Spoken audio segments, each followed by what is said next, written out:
أعوذ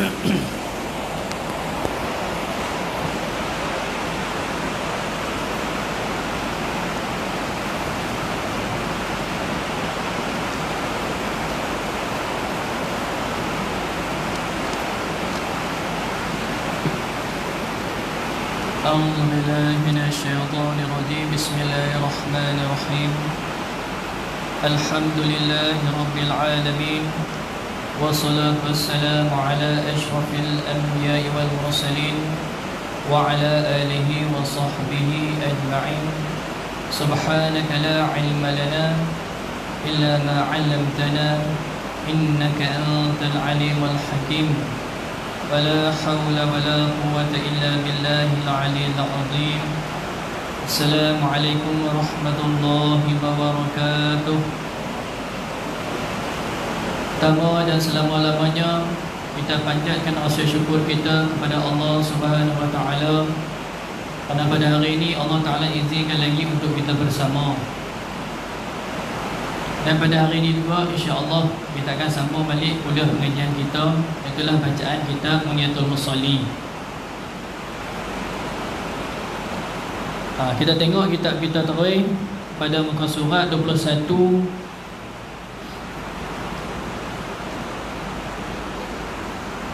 Pada muka surat 21 tak silap 8 baris, 6 baris pada bawah.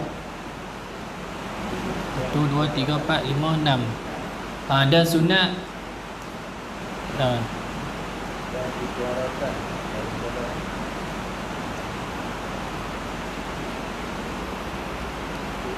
barang siapa yang mati padanya di surat Allah baginya pahala syahid. Gitu.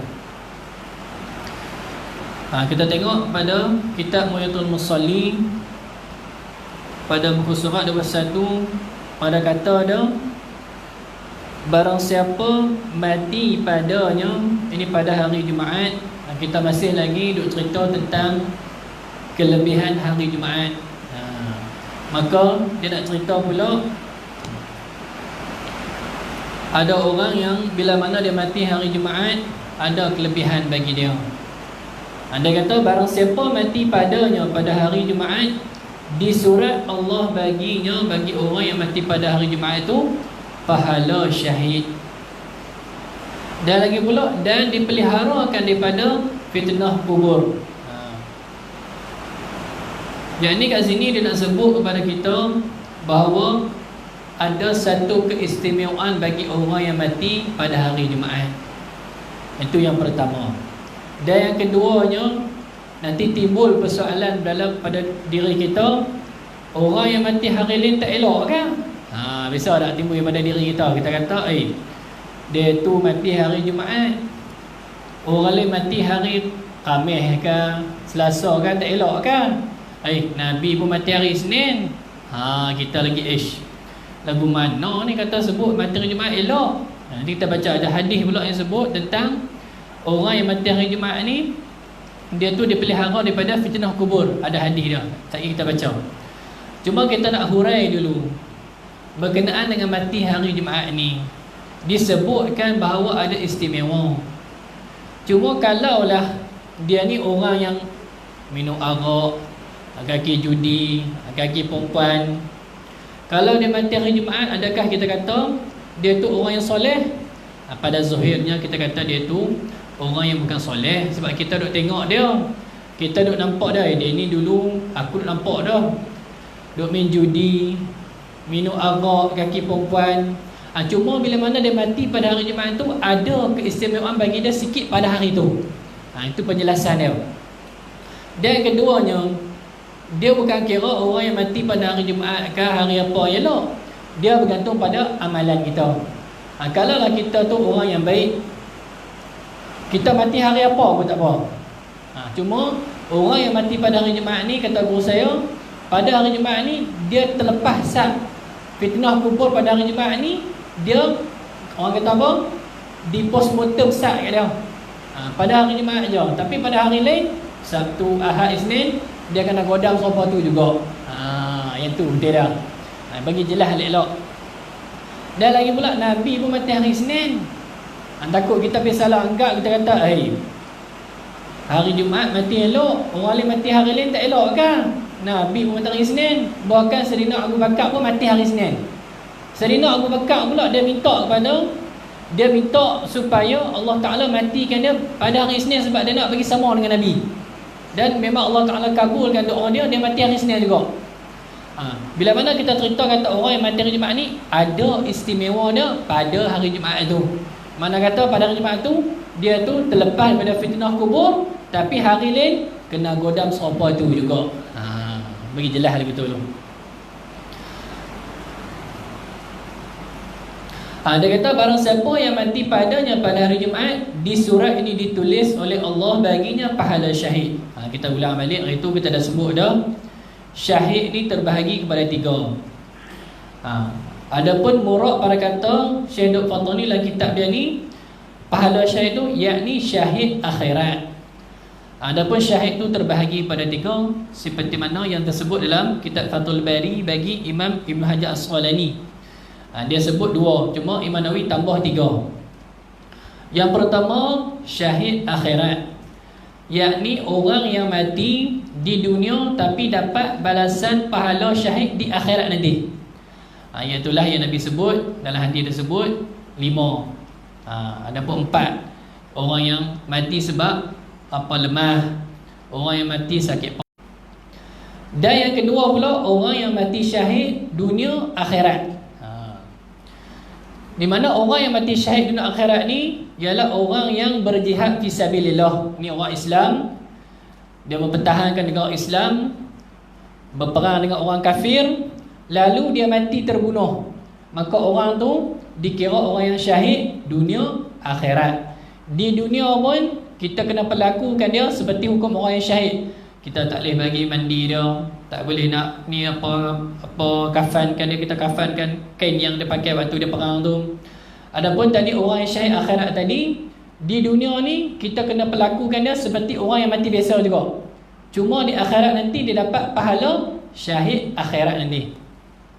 Dan berkenaan orang yang mati syahid dunia dan akhirat ini orang yang fisabilillah, berjihad lawan dengan orang kafir untuk pertahankan negara Islam. Lagi pula dia tu niat dia ikhlas semata-mata kerana Allah Ta'ala, barulah dia dikira orang yang mati syahid dunia dan akhirat. Dan yang ketiga pula orang yang mati syahid dunia sahaja, iaitulah orang yang berjihad lalu dia mati tapi dia punya niat dia bukan kerana ikhlas kerana Allah Ta'ala. Dia tu dikira orang yang syahid di dunia tapi tak dapat syahid dunia akhirat. Dan orang ni pun sama juga.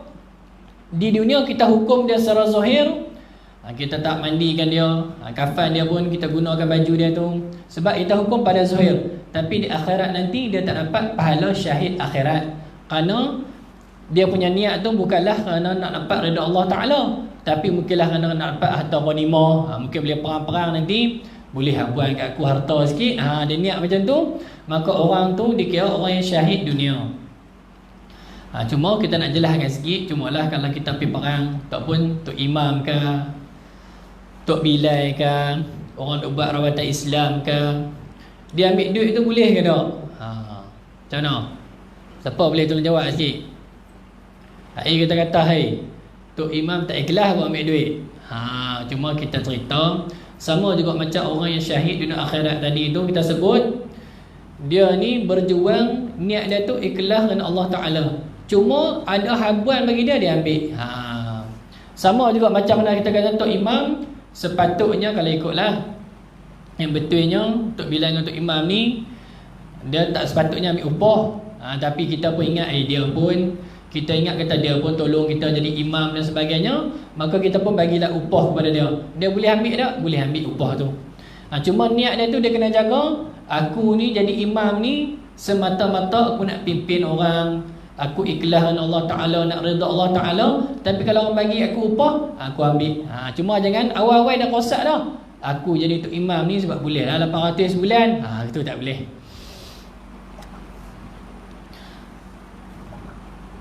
Di mana ada hadis yang sebut berkenaan dengan orang yang mati pada hari Jumaat, Allah Ta'ala pelihara daripada kubur. Nabi SAW qala, man mata yaumal jumu'ati kutiba lahu ajru syahidin wa uqiya fitnatal qabri.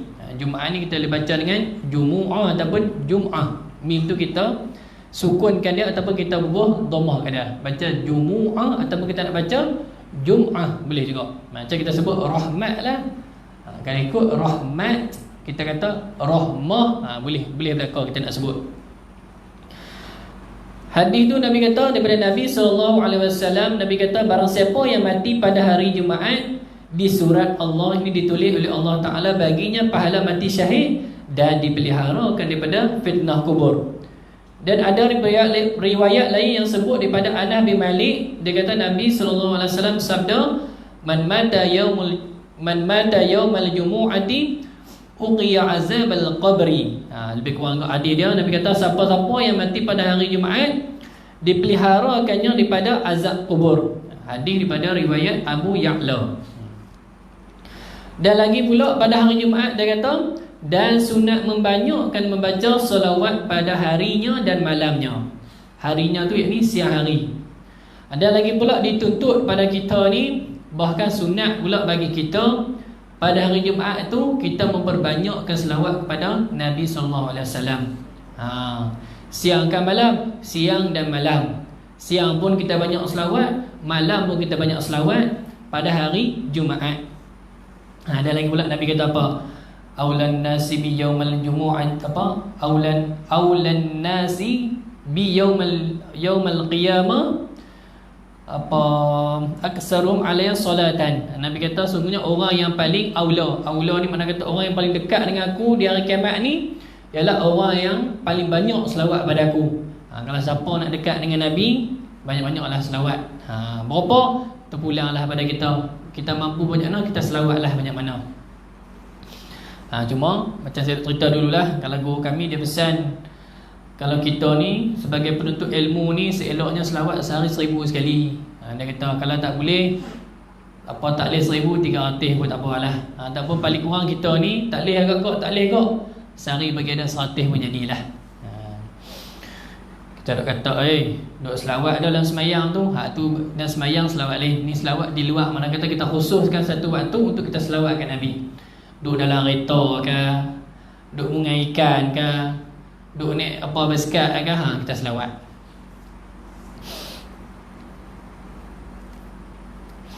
Ada hadis yang riwayatkan daripada Aus bin Aus, dia kata Nabi SAW sabda, inna min afdali ayyamikum yawmal jumu'ati faaksiru alayya minas salati fihi fa inna salatakum ma'rudatun alayya. Nabi kata sesungguhnya seafdal hari kamu itu ialah hari Jumaat. Maka Nabi kata perbanyakkanlah kamu berselawat ke atasku, sesungguhnya selawat kamu itu diperlihatkannya ke atasku. Hadis riwayat Imam Abu Daud dan An-Nasa'i. Banyaklah kita selawat pada hari Jumaat. Dan lagi pula dia kata sunat juga ni Allah berkata, dan sunat memperbanyakkan membaca surah Kahfi. Ni kita pun pakat-pakat maklum dah. Pada hari Jumaat sunat kita baca surah Kahfi dan surah-surah lain juga. Cuma ada hadis yang khusus berkenaan dengan sunat untuk kita baca surah Kahfi. Kalau baca surah lain boleh tak? Boleh juga, asalkan kita baca tu, kita baca yang Quran, dapat juga pahala. Cuma bila mana kita baca surah Al-Kahfi, ada fadilat khusus dia yang Nabi sebut. Kita bagi faham itu elok. Ada hadis yang Nabi sebut daripada Abi Sa'id Al-Khudri. Nabi kata apa? Man qara'a surat Al-Kahfi fi yaumil jumu'ati adha'a lahu minan nuri ma bainal jumu'atain. Nabi kata siapa-siapa yang baca surah Kahfi pada hari Jumaat, Allah Ta'ala akan bagi cahaya pada diri dia daripada Jumaat ni ke Jumaat yang akan datang. Mana kata daripada Jumaat ni nak pergi kepada Jumaat yang akan datang tu, Allah Ta'ala akan cahayakan dia. Hadis tu riwayat Imam Bahaqi dan Imam Hakim dalam kitab Mustadrak dia. Dan ada juga hadis yang sebut berkenaan dengan hari Jumaat juga ditutup bagi kita baca surah Ad-Dukhan. Kita Hamim Ad-Dukhan tu kan. Ada jugalah kalau kita nak baca surah Yasin ke apa pun tak apalah. Kalau orang nak kata kita, surah Yasin tak dituntut hari Jumaat. Kita niatkan baca Yasin tu baca Al-Quran. Kalau dia tanya kita, awak apa nak baca Yasin malam Khamis malam Jumaat? Kita tanya dia boleh. Awak tak boleh ke kami nak baca Quran malam Jumaat? Dia kata awak apa pihakkan Yasin? Yasin tu Quran tak? Quran. Kalau baca Quran salah tak? Tak salah. Baca. Dia cuma tak mau bagi. Sebab terlalu nak berjaga lah kan. Terlalu nak berjaga sampai apa yang kita buat tu dia pergi larang. Kita baca je. Kami malam Jumaat baca Yasin kan, nak baca surah apa pun baca. Cuma kita kata tadi surah Al-Kahfi tu Nabi sebut ada fadilat khusus. Bila mana kita baca pada hari Jumaat, Allah Ta'ala akan terangkan diri kita ni di antara dua Jumaat tu. Allah Ta'ala bagi cahaya pada orang yang baca surah Kahfi. Dan lagi pula dia kata, dan sunat mandi meniatkan bagi sunat Jumaat. Ni bagi orang yang nak hadir pada solat Jumaat, sunat bagi dia mandi hari Jumaat. Mandi tu pula mandi seperti kita mandi janabah, cuma kita niatkan tu mandi sunat Jumaat. Saya kita kata mandi serupa biasa kan, mandi rubang-rubang tu kan. Mandi dia punya kaifiat dia serupa mandi janabah, tapi niat dia niat mandi Jumaat. Ini bagi orang yang nak hadir pada Jumaat. Mana kata hari Jumaat, kalau kita pagi tu kita bangun subuh kan, kita nak mandi siap-siap pun tak apa. Tapi yang afdalnya mandi sebelum kita pergi Jumaat tu. Memang kalau kita pergi awal ke-12 lagu tu kan, ke-12 tu kita niat mandi Jumaat. Dan mandi terus kita pergi hadir kepada sembahyang Jumaat. Yang tu yang eloknya. Tapi kalau kita nak mandi waktu pagi subuh tu boleh tak? Boleh juga. Dengan niat sunat Jumaat. Tapi kafiat mengikut kafiat mandi janabah. Ada hadis daripada Ibnu Umar, dia kata Nabi SAW bersabda, idza jaa ahadukum al-jumu'ata falyaqtasil. Dia kata, Nabi kata apabila seorang daripada kamu dia nak hadir pada Jumaat, Nabi kata falyaqtasil. Nabi kata maka mandilah. Maka suruhan tu suruhan sunat. Bukan kita kata kena wajib mandi kan? Tak. Sunat untuk kita mandi sebelum kita hadir kepada Jumaat. Mandi sunat Jumaat nama dia.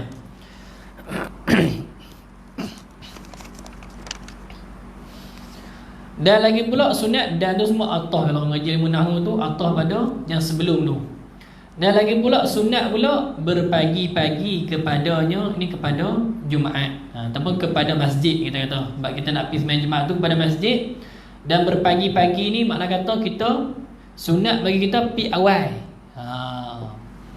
Pi awal ni bagi makmum. Adapun bagi imam sunat dia pi lambat. Ni kita kalau kita faham selama ni imam kena pi awal lah, barulah makmum pi. Dia kalau ikut dalam kitab fiqh sebut, makmum ni dia sunat pi awal, imam dia sunat pi lambat. Lambat bukan sampai orang habis baca khutbah semua sampai dia teringat khutbah tu, yang tu tak betul lah. Sebab salah satu daripada syarat sah apa tu imam tu mesti dia kena dengar dua khutbah tu. Kalau dia pi lambat, dia nak jadi imam tak boleh. Tu kena reti hukum tu. Tak apalah kita jemput ustaz-ustaz mana kan, dia pun tak reti hukum. Tengok ustaz tu tak main lama sikit, kita kata tak apa tu imam kita naik baca khutbah. Naik baca khutbah sampai nak habis khutbah kedua dah, barulah ustaz yang kita jemput tu main kita tak apa ustaz main lambat, ustaz jadi imam. Tak boleh dia jadi imam, sebab syarat imam Jumaat ni mesti dengar dua rukun khutbah tu. Ini bagi perhati elok. Takut-takutlah kita terbuat benda tu.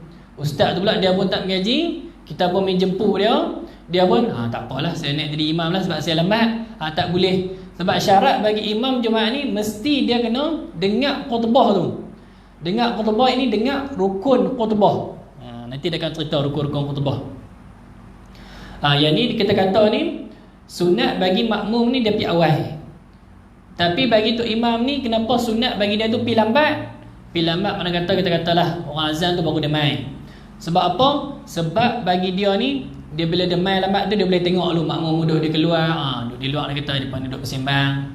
Yang ni duduk main game, yang ni duduk Facebook. Maka bila mana dia nak khutbah tu dia boleh tegur, ada modal untuk dia tegur.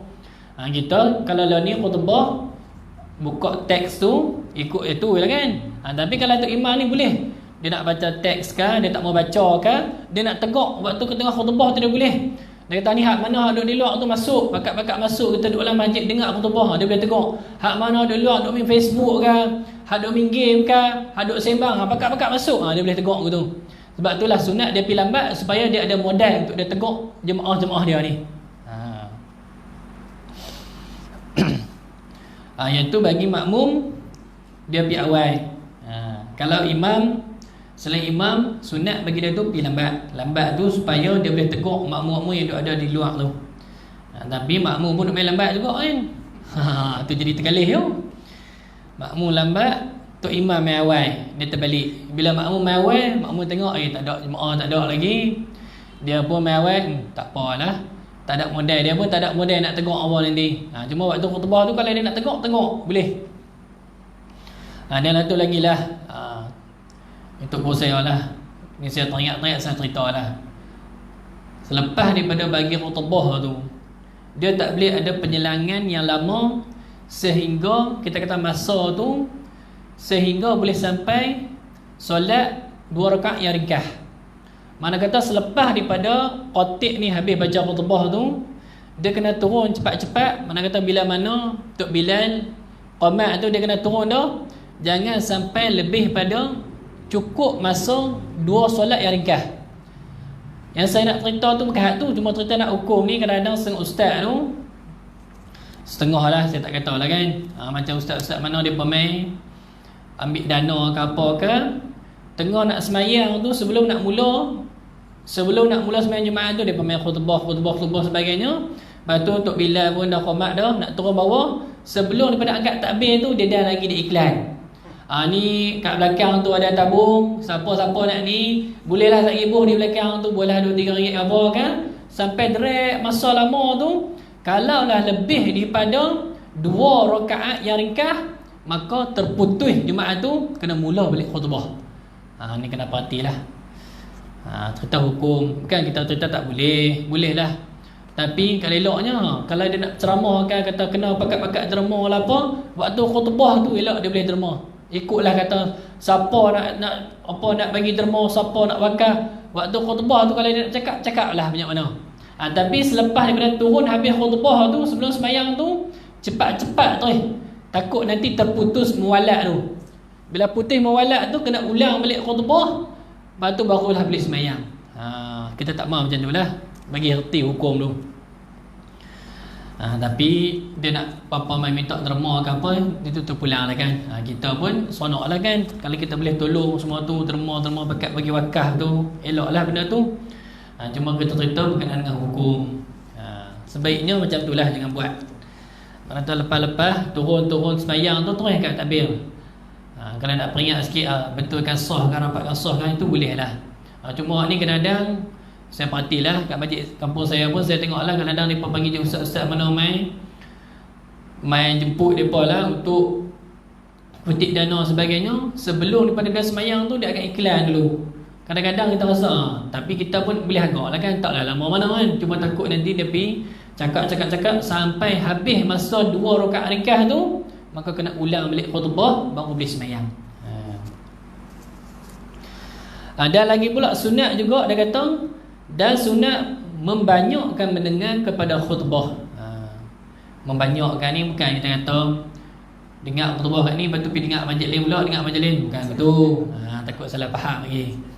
Sunat membanyakkan mendengar khutbah. Kita duduk di karyah masjid Padang Serai ni, habis khutbah sini habis dah, kena pilihkan khutbah lain pula kot, sebab membanyakkan khutbah. Jangan kata bagi reti elok-elok. Sama ada kata sunat banyak khutbah ni, bila mana tok khatib tu duk baca khutbah, kita dengar betul-betul. Kita tekun dengar. Kalau kita letih ke tidak ke apa tu, bagilah dengar jugalah kalau boleh tahan. Jangan duk bersembang. Jangan duk usik orang ke, duk main batu ke apa ke. Dah ada hadis sebut tu. Ada hadis yang diriwayatkan daripada Abi Hurairah, dia kata Nabi SAW bersabda, Nabi kata man tawaddaa fa ahsanal wudu'a thumma atal jumu'ata fastama'a wa ansata ghufira lahu ma bainahu wa bainal jumu'ati wa ziyadatu thalathati ayyamin wa man massal hasa faqad laqa. Nabi kata apa? Sesiapa yang berwuduk serta mensempurnakan wuduknya, kemudian ia datang ke masjid untuk menunaikan fardu Jumaat, sambil ia dengarkan khutbah Jumaat serta dia diam, Nabi kata orang tu diampunkan baginya barang antara Jumaat tu dan antara Jumaat yang lain, dan ditambahkan 3 hari. Dan sesiapa yang menyentuhkan anak batu, yakni waktu khatib duk baca khutbah, duduk main batu ke, main handphone ke, Nabi kata maka sesungguhnya dia tu sia-sia ia. Nabi kata tu hadis riwayat Imam Muslim dan Imam Abu Daud. Cuma saya ceritalah sikit. Balangkan jalan ni lah. Kan sebelum daripada khatib ni pada khutbah, Tok Bilal ni dia akan sebut kan, waktu khatib tak baca khutbah, jangan duk cakap semua. Siapa yang cakap dia lara, siapa lara fala jum'atalah, tak ada Jumaat bagi dia. Yang tu saya ceritalah berdasarkan apa yang saya mengaji lah. Tu kalau ada guru lain yang sebut macam lain, bolehlah nak ikut. Kita lapang dada lah kan.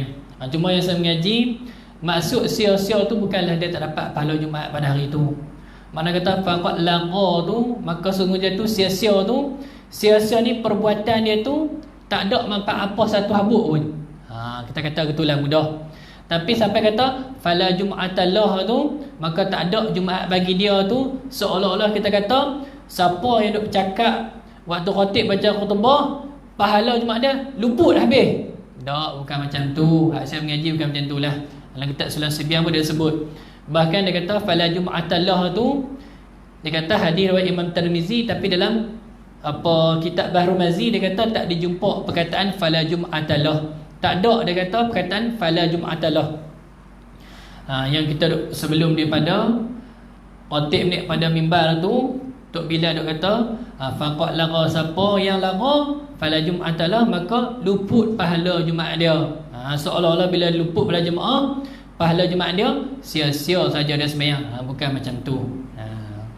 Kalau ada orang yang nak kata sia-sia dia tak dapat pada Jumaat sebagainya tu, ikutlah, terpulanglah. Tapi saya mengaji macam itulah. Tapi ada jugalah ustaz-ustaz kata gitu kan, siapa yang sembang ataupun bila mana khatib baca khutbah, kita tegur kawan kita, diam, ansit lah hadis sebut kan, suruh diam, maka orang tu lara yang murad dengan kata hadis tu, yakni sia-sia saja dia tegur, tak ada manfaat pun. Itu yang betulnya. Tu kalau tambah lagi fala jum'atalah, luput pahala Jumaat dia. Yang tu yang saya mengaji bukan macam tu. Yang lain kalau orang mengaji, orang lain kata lain, ikutlah. Kalau kita nak ikut orang lain, ikutlah kan. Tapi kalau saya mengaji, guru saya kata tak sampailah luput pahala Jumaat dia. Dia bersembang je waktu tu, dia adalah habuan-habuan dia kat situ. Cuma sampai kita kata tak dapat pahala Jumaat, sedangkan Jumaat dia tak sembahyang lagi. Maka bila mana dia sembahyang Jumaat, dapat pahala Jumaat serupa tu jugalah, dan Jumaat tu tak luput bagi dia. Kita sambung lagi. Lagi dia kata, dan setengah daripada bid'ah mutaakhir, dan setengah daripada bid'ah mentakhir Jumaat. Dan setengah tu mubtada', kalau orang mengaji nahwu, mutakhir tu khabar dia. Dan setengah daripada bid'ah ialah mentakhir Jumaat. Dia sebut setengah daripada perkara yang baru yang diperbuat adalah kita duk takhir Jumaat. Mana kata duk melambatkan Jumaat. Melambatkan tu sebab apa? Kerana menantikan ahli pekan dan segala orang yang mempunyai pekerjaan mereka yang wajib atas mereka itu Jumaat. Syekh duk sebut setengah daripada perkara yang bid'ah, perkara yang baru yang direka-reka, kita melewatkan sembahyang Jumaat sebab nak tunggu orang. Tunggu orang, kalau makna kata kalau cukup dah tak apalah kan. Ni cerita orang dah cukup semua dah, kita dah pergi tunggu lagi, pakat-pakat tunggu bagi mai. Kita duk tunggu siapa? Kita katalah orang tu duk berjual beli. Kita duk tunggu dia kata saya ni jual beli sampai pukul 2 selalu. Padahal kita kata lohok tu 1.10 masuk dah, patutnya dia kena berhenti dah. Dia kata tak apalah, kita buat bagi pukul 2 lah. Kita pun berikut, tak apalah, kami tunggu hang pukul 2 baru kita buat sembahyang Jumaat. Tak boleh, yang tu setengah daripada bid'ah. Bid'ah ni perkara yang baru dibuat. Orang buat sengaja pergi bagi lambatkan sembahyang Jumaat tu sebab nak tunggu orang nak jual beli ataupun orang yang ada pekerjaan, padahal dia tu wajib Jumaat. Yang tu dia kata bid'ah. Berkenaan dengan orang yang berjual beli pula pada hari Jumaat ni, eloknya bagi orang perempuan lah. Kalau dia nak berniaga ke apa ke, dia tak rasa macam takut kedai dia orang curi ke apa, bawa lah orang perempuan kan, bini dia kan tolong jaga. Takut-takut lah. Kalau boleh harap kan orang kita lah ni kan, orang pergi main Jumaat, dia duk pergi proses kat kedai tu, pergi curi duit orang kan. Kasut pun hilang, motor tak tahu lagi lah, motor pun banyak dah hilang kan. Orang duk pergi sembahyang Jumaat, dia pun dapat projek kat luar, balas motor orang. Baiknya bagi orang lelaki ni, cukuplah kita kata pukul 12.30 lagu tu, dia dah boleh dah tutup pelan-pelan kedai dia tu, ready lah untuk dia nak siap sembahyang Jumaat. Lepas tu lepas habis Jumaat, ikutlah dia nak berniaga balik, ikut. Cuma berkenaan dengan hukum orang yang berjual beli pada hari Jumaat, saya pun tak apa nak ingat hukum dia. Cuma setakat yang saya ingat, pada azan pertama, kalau orang tu tak tinggal jual beli lagi, makruh. Bila mana orang azan yang kedua pula, dia tak tinggal lagi jual beli, maka haram perbuatan dia tu. Dia jual beli tu bukan haram, ni perbuatan dia sengaja duk jual beli lagi tu, maka perbuatan tu haram.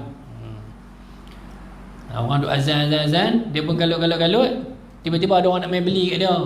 Dia pun tak boleh, customer lari ni, dia pun layan lagi sampailah masuk kepada azan yang kedua, dia duk hukum berjual beli lagi, maka waktu tu haram perbuatannya. Haram maknanya kata berdosa dah. Dan lagi pula dia kata, dan wajib atas orang yang memerintah pekerjaan bahawa keras atas mereka itu. Ni dia nak cerita pula tentang tanggungjawab pemimpin terhadap orang yang meninggalkan Jumaat. Makna kata pemimpin ni bila mana ada rakyat dia tinggal Jumaat, dia kena tegah, kena suruh, bagi ancaman ke, bagi takutkan mereka ke, supaya mereka ni pakat-pakat main Jumaat. Dia kata, dan wajib atas orang yang memerintah pekerjaan. Ini kita kata pekerjaan ni, kita kata kerajaan lah, lebih kurang kita kata kerajaan. Mana kata raja yang memerintah sesuatu kerajaan ataupun pekerjaan, bahawa keras atas mereka itu. Keras ni mana kata tegah dengan rakyat ni, ataupun tegak atas orang yang meninggalkan solat Jumaat. Dan lagi pula dia kata, dan ditakut akan mereka itu, takut orang yang ketinggalan daripada Jumaat, kemudian daripada disuruh dan ditakut akan mereka itu. Maknanya selepas daripada kita suruh, ni raja tu suruh main Jumaat, dia tak mau juga, kena takutkan dia. Hang ni orang yang wajib Jumaat ni, kalau tak main Jumaat ni ada ancaman-ancaman dia. Kita ancam dia, tegah dia supaya dia main pada Jumaat. Ni tugas apa ni? Tugas pemerintah. Pemerintah tu kita kata raja lah. Dan lagi pula dia kata lagi, dan tiada mudah atas wali al-amri. Wali amri ni pemerintah ataupun raja, pada meninggalkan daripada menyuruh. Dan lagi pula tak harus, tak mudah ni tak harus pemerintah ni dia tinggal daripada tak suruh rakyat dia. Dan lagi pula, dan menakuti akan mereka itu rakyat. Sebab apa tu? Supaya dapat menyatakan syiar, yakni zahir tanda agama Islam. Sebab apa? Raja ni kena suruh rakyat-rakyat dia ni main semayang, bila mana main Jumaat tinggal jual beli dulu. Supaya apa? Supaya orang nampak syiar Islam tu ada. Sekejap lagi orang tengok kan, tentulah kita kata orang non Muslim, orang duk azan dah, dia tu duk jual beli lagi. Orang Islam tengok, mereka ni tarak semayang dia kata, orang sudah azan tapi tarak semayang Dia pun tengok, syiar Islam tu tak ada. Sebab itulah raja ni kena suruh, pemerintah kena suruh supaya zahir syiar Islam tu. Bila orang tengok, Oh, Islam punya cara macam ni. Bila mana azan berhenti main semayang, baru nampak syiar tu. Syiar ni kita kata tanda. Tanda ataupun kita kata satu apa? Nak guna alamat. Kita kata alamat bahawa dekat negara tu ada agama Islam. Dan lagi pula selepas pada kita suruh dan kita takutkan dia tu, ni orang yang rakyat tu, dan dikeraskan dia rakyat tu ataupun orang yang meninggalkan sembahyang tu supaya mendirikan fardu Jumaat. Selepas pada kita suruh tak jalan juga, kita takutkan dia pun dia tak jalan juga, kita kena kerahkan dia, tekan dia. Sama ada kita nak rotan ke apa kan, rakyat rotan, raja rotan rakyat kan sebagainya, ataupun kita nak hang kalau buat gini, apa kami tak bagi hang punya bisnes hang jalan sebagainya. Tu tujuan untuk nak menggalakkan dia supaya dia tinggal benda tu. Dan lagi pula, dan disuruh menjauhkan daripada yang diharamkan. Dan disuruh tu Allah berkata yang atas meninggalkan daripada menyuruh tu. Dan lagi pula raja ni pula kena suruh rakyat dia menjauhkan daripada yang diharamkan. Kalaulah ada dalam satu negara kita ni, rakyat kita orang Islam lah. Kalau orang kafir mereka nak minum arak sebagainya tu hak dia bah. Yang orang Islam kalau ada lah apa orang Islam duk judi, duk minum arak sebagainya, raja ni dia kena suruh bagi rakyat ni jauh daripada perbuatan yang diharamkan. Lagi pula dia kata jangan dimudahkan oleh mereka itu akan pekerjaan agama. Lagi pula raja ni ataupun rakyat tu jangan buat mudah pekerjaan agama ni. Dia kata tak apalah, depa yang minum arak, aku tak minum arak. Jangan buat mudah. Allah Ta'ala kalau nak turun bala ni, Allah Ta'ala turun semua sekali. Itu kita kena ingat lah. Jangan kita pun sama je lah. Kita ni jangan kita ingat kita duduk di masjid di surau ni aku lega dah, baik dah aku. Hak di luar tu kita tak jaga tu macam mana kan. Tambah-tambah lah kita ni pula, kalau lah kita ni tok imam ke, ketua kampung ke, anak Korea kita ni kita kena jagalah. Dia kita kata BP lah, dia pun nak minum arak kan, nak judi ke apa BP. Jadi aku duduk di surau habis semayang elok. Jangan kita duduk bersikap macam tu kan. Patutnya kita kena ambil orang tapak juga, ambil berat masalah ni. Kita orang surau ni pun kena pakat-pakat ajak hak mana yang kita rasa hadap judi kan, minum arak ke semua tu, panggil dia main semayang. Lepas tu dia kata maka jika tiada menghiraukan dia, yakni bila mana pemerintah tu tak menghiraukan dia, menghiraukan rakyat oleh waliul amri, ini wali amri tu dia buat tak indah, dia pilih kat depa minum arak, depa minum aku tak minum. Maka dia kata dosanya, ini dosa tak menghiraukan pekerjaan agama tu atas waliul amri tu. Sebab apa? Sebab meninggalkan dia pekerjaan agama tu. Apa dia pekerjaan agama tu? Amar ma'ruf nahi munkar. Maka bila mana raja tu kalau dia tak tegur, dia tak suruh rakyat dia, bila mana rakyat dia buat benda haram, dia buat tak erti, buat tak indah, maka dosa dia tu atas wali amri tu, atas raja tu. Azan lagi yo? Belum ya. Baca sikit lagi. Lepas tu dia kata dan telah maklumlah. Ni dia nak masuk tentang hukum bagi orang yang dapat Jumaat dengan tak dapat Jumaat. Kadang-kadang kita lambat kan, pergi kerja ke apa, ataupun tertidur ke, main-main tengok Tok Imam duduk rakaat kedua, kita pun aku tak biasa sembahyang Jumaat lambat, main-main rakaat kedua dah, aku nak buat lagu mana ni. Kadang setengah orang dia tak erti, dia patah balik tu. Yang tu kacau. Tengok-tengok orang sembahyang dah, patah balik balik sembahyang di rumah lohok Jangan buat gitu, main mudah-mudah dengan hukum kan. Kita pula tak biasa, selalu duduk main awal Jumaat, main-main hari tu imam duduk apa kita kata rakaat yang kedua dah. Kita kata lagu mana aku tak erti. Kita pun sembahyang dulu, habis imam bagi salam, aku nak buat apa duduk tayat lama tu, tak erti nak buat apa. Ni dia nak cerita apa yang kita nak kena buat. Sama jugalah kita pi lillah ada, imam duduk tahiyat akhir dah, kita ni nak buat lagu mana? Nak kena masuk ke, ataupun bagi dia perhabis ke, ataupun nak patah balik rumah kena nasi dulu ke. Dia ada cara dia. Ni kita tengok cara dia apa. Dia kata dan telah maklumlah sembahyang Jumaat itu tiada dapat Jumaat melainkan ia orang tu ataupun makmum tu dapat rakaat serta imam. Mana kata bila mana seseorang tu nak dibilangkan dia tu dapat Jumaat, dia mesti dapat serakaat dengan imam. Tu bagi faham betul tu.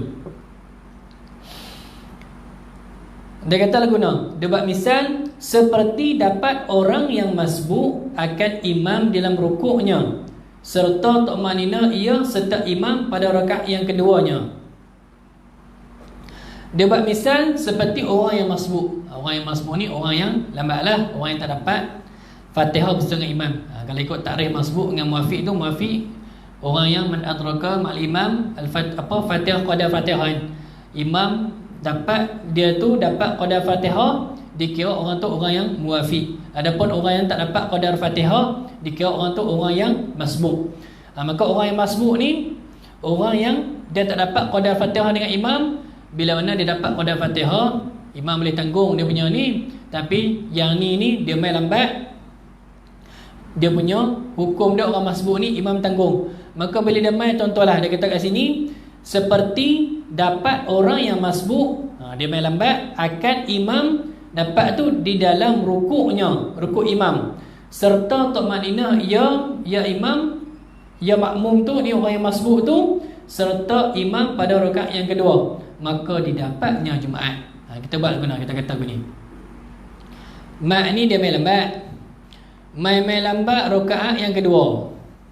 Orang duk sembahyang Jumaat, tak imam sembahyang Jumaat, rakaat kedua dia main dengar imam baca nak habis dah, imam pun rokok.